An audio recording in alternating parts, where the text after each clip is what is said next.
হরে কৃষ্ণ, তোমরা সবাই কেমন আছো? আমি বেশ ভালো আছি। তো আজকে আমি একটা নতুন রেসিপি নিয়ে চলে এসেছি, নতুন একটা আইটেম। স্ন্যাক্সের জন্য বানাতে পারো, আবার ডিজার্ট হিসেবেও ইউজ করতে পারো। তাহলে চলুন দেখি। এটা বানানোর জন্য আমি প্রথমে নিয়ে নিয়েছি এখানে 500 গ্রামের মতো একটু গুঁড়ো দুধ আর দুটো ডিম, এখানে গোটা এলাচি আর কাজু আর কিশমিশ। তাহলে চলুন দিয়ে এর মধ্যে আমি 3 চামচ গুঁড়ো দুধ দিয়ে দেবো। এখানে 3 চামচ মতো চিনি। এখানে আমি দুটো ডিম ভেঙে নিয়েছি। এবার এর মধ্যেও আমি 3 চামচ মতো চিনি দিয়ে দেবো।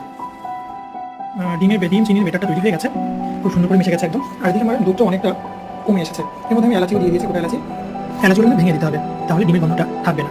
এবার এর মধ্যে আমি আস্তে আস্তে ডিমের যে বেটারটা তৈরি করেছি, এটাকে আমি সরু সুতোর মতো করে চারিদিকে দেবো আর ঘেটে নেবো।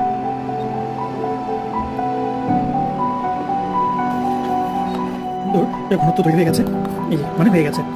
তবে এর মধ্যে আমি কিশমিশ আর কাজু কিন্তু অ্যাড করেছি। আপনার চাইলে কিশমিশ আর কাজু অ্যাড করেছি, আপনারা চাইলে অ্যাড করতে পারেন, আবার না করতে পারেন। চাইলে আপনারা আপনাদের পছন্দ মতো ড্রাই ফ্রুটস অ্যাড করতে পারেন। নামিয়ে নিয়েছি একটা বাউলের মধ্যে, এই যে কিশমিশ